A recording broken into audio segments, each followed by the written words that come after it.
से लोगों से नो नो नो नो वालेकुम दोस्तों, उम्मीद करता हूँ आप खैर खैरियत से होंगे। आज हम मौजूद हैं टिला टोबा टैक्सिंग में। जैसा कि आपको पता है कि रात को अचानक पेट्रोल की कीमतें बढ़ गई हैं। आज हम मज़ीद यहाँ के ड्राइवरों से, यहाँ से लोगों से नो नो नो नो मारो हमको जिंदा मत छोड़ो सालो। हम कोई मंदिर का घंटा है कि कोई भी आके बजा जाता है। कि जब पेट्रोल की कीमत रात को अचानक बढ़ी तो आपकी क्या फीलिंग थी, अरे कहना क्या चाहते हो? आपको कैसा लगा? आइए इनसे करते हैं सवाल और इनकी फीलिंग को एक्सप्रेस करते हैं। अस्सलाम वालेकुम। वालेकुम सलाम। आपका प्यारा नाम? शबीर हुसैन शाह।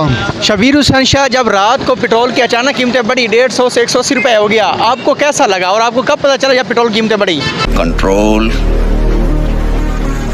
कंट्रोल बाबू सानू तो परेशानी बन गई पिएगी बन गया। ये शबाज शरीफ साहब आए थे ऐसी कि आप कोई कमी करने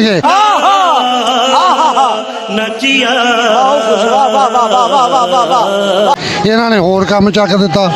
ਤੁਹਾਨੂੰ ਤੁਹਾਡੇ ਦਿਲ 'ਚ ਕੀ ਫੀਲਿੰਗ ਆ ਰਹੀ ਸੀ, ਕੀ ਅਹਿਸਾਸ ਹੋ ਰਿਹਾ ਜਦੋਂ पेट्रोल ਵਧਿਆ ਅਚਾਨਕ? ਅਚਾਨਕ ਵਧਿਆ ਵੀ ਇਹ ਤਾਂ ਨਜਾਇਜ਼ ਵਾਰਦਾਤ ਹੋ ਗਈ ਆ ਨਾ। ਇਹ ਤਾਂ ਸਰਾਸਰ ਜਿਆਦਤੀ ਆ ਆਵਾਮ ਨਾਲ। ਗਰੀਬ ਆਵਾਮ ਕਿਤੋਂ ਪੂਰਾ ਕਰੇਗੀ?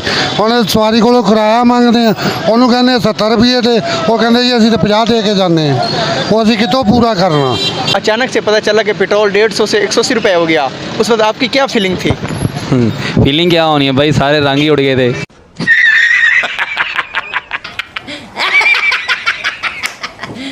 और क्या किन्ने के रंग उड़े सी?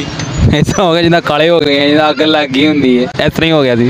ਇਹ ਤੁਹਾਨੂੰ ਕਿਸ ਟਾਈਮ ਗੁੱਡ ਨਿਊਜ਼ ਮਿਲੀ ਸੀ ਕਿ ਪੈਟਰੋਲ ਦੀ ਕੀਮਤ ਦਾ ਇਜ਼ਾਫਾ ਹੋ ਗਿਆ ਵਾ? तकरीबन जाके कोई 10 बजे पता लगे रात ਨੂੰ। ਪੈਟਰੋਲ ਪੰਪ ਤੋਂ ਪਤਾ ਚੱਲਿਆ ਸੀ? ਪੰਪ ਜਦੋਂ ਪੈਟਰੋਲ ਬੰਦ ਹੋ ਗਿਆ ਨਾ, ਮਿਲਿਆ ਨਹੀਂ ਪੈਟਰੋਲ, ਉਦੋਂ ਪਤਾ ਲੱਗਿਆ ਜਾ ਕੇ। ਅੱਛਾ, ਕੀ ਕਹਿਣਾ ਚਾਹੋਗੇ ਦੇ ਬਾਰੇ ਪੈਟਰੋਲ ਮਹਿੰਗਾ ਹੋ ਗਿਆ ਤਾਂ? ਕਹਿਣਾ ਕੀ ਚਾਹੁੰਦੇ ਆ ਜੀ, ਉਹਨਾਂ ਨੂੰ ਕਹਿਣੇ ਚਾਹੁੰਦੇ ਕਿ ਚਲੋ ਕੋਈ ਸਾਰਾ ਕੁਝ ਮਾੜਾ ਮੋਟਾ ਕੋਈ ਆਸਰਾ ਕਰੋ। ਇੰਨਾ ਮਹਿੰਗਾ ਤੇਲ ਤਾਂ ਨਹੀਂ ਹੋਣਾ ਚਾਹੀਦਾ ਜਿੰਨਾ ਮਹਿੰਗਾ 182 ਰੁਪਏ ਲੀਟਰ ਤੇਲ ਆ। ਸਵਾਰੀ ਕਿਰਾਇਆ ਭਰਦੀ ਨਹੀਂ ਹੈਗੀ, ਉਹੀ ਪੁੱਛੋ 50-60 ਕਿਰਾਇਆ ਦਿੰਦੀ ਆ। ਠੀਕ ਆ, ਤੇਲ ਪੂਰਾ ਨਹੀਂ ਹੁੰਦਾ। ਬੰਦਾ ਤੇਲ ਸਵੇਰ ਤੋਂ ਲੈ ਕੇ ਸ਼ਾਮ ਤੱਕ ਰੁਪਈਆ 600-700-800 ਦਾ ਤੇਲ ਲੱਗ ਜਾਂਦਾ। ਬੰਦਾ 1000-1200 ਕਮਾਉਂਦਾ ਤੇ ਬੰਦਾ ਕੀ ਬਚਾਵੇ ਤੇ ਕੀ ਤੇਲ ਪਵਾਵੇ ਤੇ ਕੀ ਖੁਦ ਬਚਾਵੇ।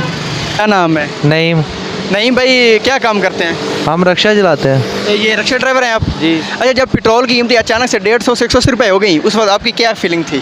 फीलिंग क्या थी?